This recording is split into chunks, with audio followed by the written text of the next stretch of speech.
Alright guys, what's going on? This is Eric Winery from Events by Coolcat, and we are on to segment 6 and 7 of the virtual DJ training. So we're going to be covering the rhythm window and the deck views today. So just remember, you can look at your text document with all the pictures for good reference, and also this video. So if you have any questions, just let one of your trainers know. Let's get right into it. So we are going to be talking first and foremost about the rhythm window, which is this section right up here. So the rhythm window is that entire top section. We've already talked about decks, and we've already talked about the mixer, so you don't need to worry about any of that, but if I reference a button, you should already know those things. That's why you're doing everything in order. So, a couple of buttons you're going to want to remember is the PFL buttons, and also just a little bit about the information, such as when you play, how to play tracks. So, if I were to load a song, as you can remember, PFL controls the actual volume of which one you can pre-fade listen on, but the PFL files, the blue is always going to be deck A, and the red is always going to be deck B. So anytime you load up a song, if you notice in this rhythm section, it's going to be showing what the song is. So as you can see right there, that's the actual file, which is this. It's just zoomed in even more. You can also remember, you can see it in this view, in the scratch view. So there's 3 different ways of viewing the file. This is the vertical view currently. Cool. Now, if you notice, the blue file happens to be under it, and it's a little bit harder to see when the blue file is playing. You can't really see what's exactly going on because red's kind of taking its spot. The reason why is because blue was loaded second.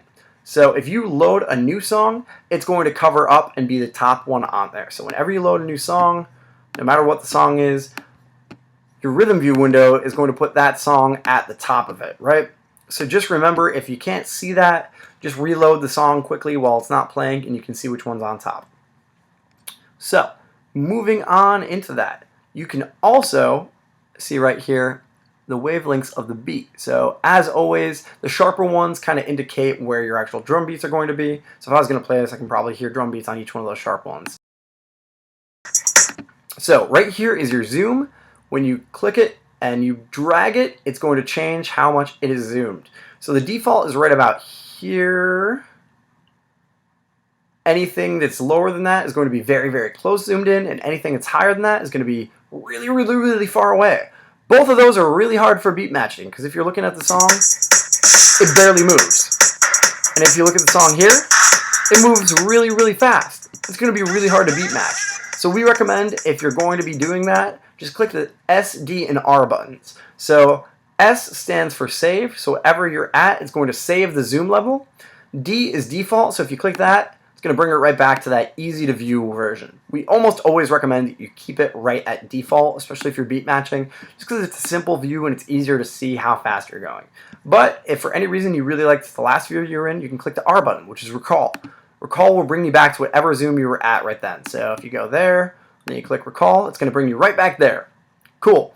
So as you can see right here, it's just a quick info. It's showing you like the picture of the song. So if you load it in, you can see the name of the song and whatever the picture is associated with the file. So since these are a lot of our ones that were already in the crate, it's going to have a picture like that. You may be able to click on a different one and see, like, for instance, the YouTube picture.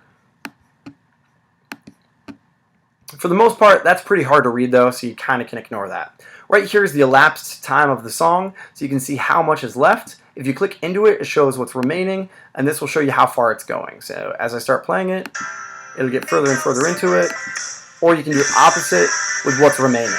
I recommend keeping it on what's remaining. That way, if your lead entertainer is quickly looking at it, they can tell you, all right, so we've got, say, 8 seconds remaining. I need to throw on another song quick. So that's probably a safer way to look at that. This just indicates that it's deck A and that it's deck B. All right. Moving up here, this is your master and your limiter. So if you're playing that, that's just going to be a quick view of the volume that's coming out. So you can see right there, if the limiter is indicating because the song is too loud,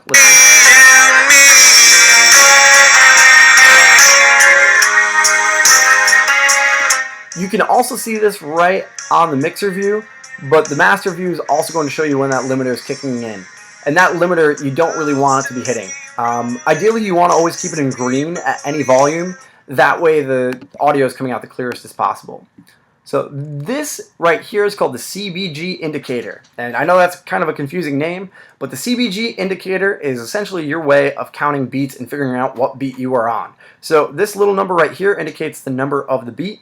So for this, the She Moves in Her Own Way by the Kooks, that is on the first beat because it just loaded up the track. So the tracks will always start on your first beat, right?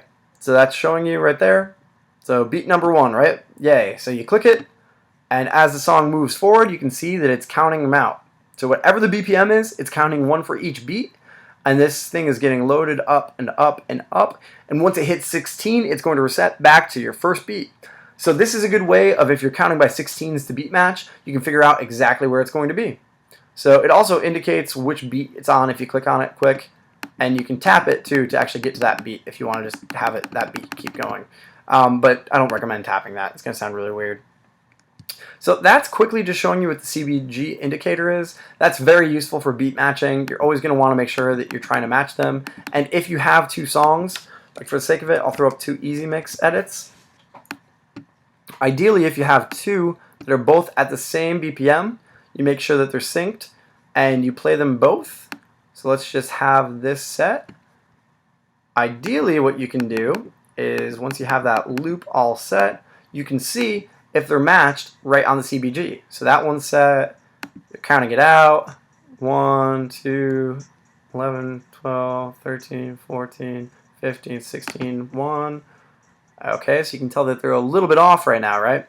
But the good news about that is as soon as those 2 are moving in sync, you can tell that the song is matched up. So CBG indicator is super, super useful for doing stuff like that. So moving on to the next 2 buttons, you have your tablet mode. So if you're playing with Virtual DJ8 on an iPad, or opposed to your mouse mode, which is allowing you to do stuff like right now. Like I'm in mouse mode right now, so I can add stuff up. If I click tablet mode, it becomes cool for Windows 8 tablets. If you're playing with an iPad, whatever it is, this is awesome for touchscreen use. And it's nice and easy. All the things are nice and big, and it looks much different. So tablet mode is really good if you're using an iPad or anything like that for a ceremony, for cocktail hour, whatever it would be. So let's move on to our next button. This is your rhythm window view changer. So starting off with the default wave. Default wave is always going to be that horizontal one. It's classic to Virtual DJ, and that's what they've always been using. That's my first preference. Inverted wave is a little bit different. Basically, it's going to have the waves on top of each other. This is really tough for beat matching, so I don't recommend doing this, but it is a cool, nice option. Horizontal scratch wave is essentially like Serato. Also very similar to your scratch wave right here. So if any reason you want to use this, but you also want to have that scratch view, you can have the songs play this way, and the songs will move that way. So horizontal scratch wave can be pretty fun as well. So moving on to our next one, show extra grid lines. Basically, this works for any of your views other than horizontal scratch wave.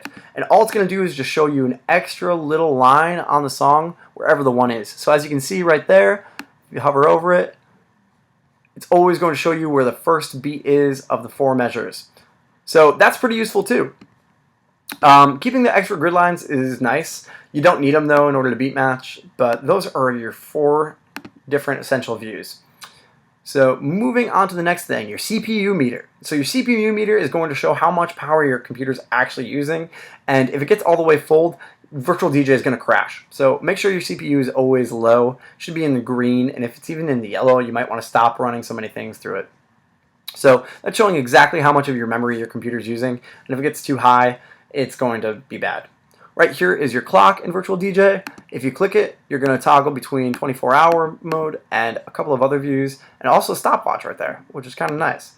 So typically keep it right there and make sure that that's all synced up. This button is going to be settings, and that's how you open into there. You don't need to worry about any of the settings right now. And this button is just going to make it smaller, and depending on if you're using Mac or PC, it's going to change kind of how those buttons work. But let's move into the next section. So segment 7 is going to be your deck views. So currently we're in deck view 2, and we've done 2 deck view for absolutely everything. 4 deck view is probably the most complicated out of anything, and you're probably thinking to yourself, whoa, this just got really, really, really big. What is going on with deck view? So in your rhythm window, you can change your deck view and the layout. 4 decks becomes pretty complicated. Everything's essentially the same with your 4 decks. The only difference is everything is twice as much. So deck number 3 is represented by green, and deck number 4 is represented by yellow. So as soon as you got used to red and blue, now we're throwing in 2 more colors.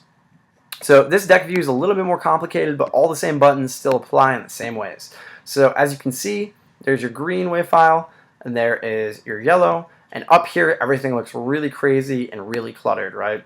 Well, fortunately you can make things a little bit cleaner about what's showing up.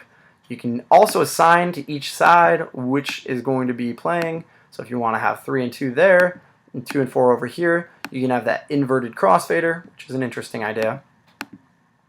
Go back to 2 and 4, that would be your standard. You can also affect directly if they're all showing up on your CBG. But basically, if you're using a controller that has 2 microphone inputs that are directly on the controller, you can use this view if you want to have 4 tracks, but if you need 2 of your actual volume faders to be associated with your microphones because you're doing a line in or a mic in, then you're not going to be able to use this view anyways. The 2 tracks are not going to be able to be heard because they don't have an associated deck. So this view is only for people who have 2 mic channels. So just be aware of that. 6 deck view gets even crazier.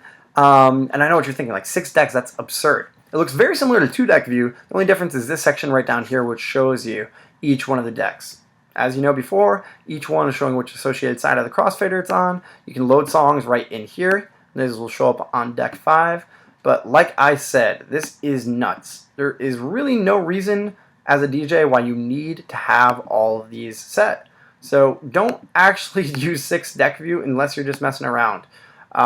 So as you click on the deck, as you click 1, 2, 3, it'll show which ones are actually showing on there. So you can have 2 selected, right? So there's that one on top, this one on top, that one on top. That's how you change whichever one's going to be shown. So just to go back to 4 deck view to do the same, I believe that button just disappeared to... Let's see here. Ah, there it is. Right there. So if you wanted to see yellow on top, you just click the 4, you click the 3, you click the 1, whichever button you're clicking for the 1, 2, 3, 4, that is how you get that on top for the rhythm window. So that's why rhythm window is also associated with it. My personal recommendation, stick to 2 decks. There isn't that many times where you're going to need to have 3 songs loaded up, and you can always just use your side list if you really needed to have a song that you could quickly load up, so you'd still be all set.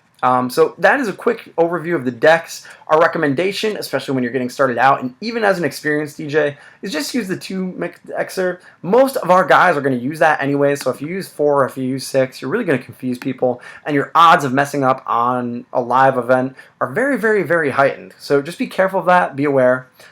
So one more time, that is all of the buttons that we need in the rhythm view. So as soon as you understand how the rhythm view works, you've got your first foundation for being able to understand beat matching, which will be shown in a later video.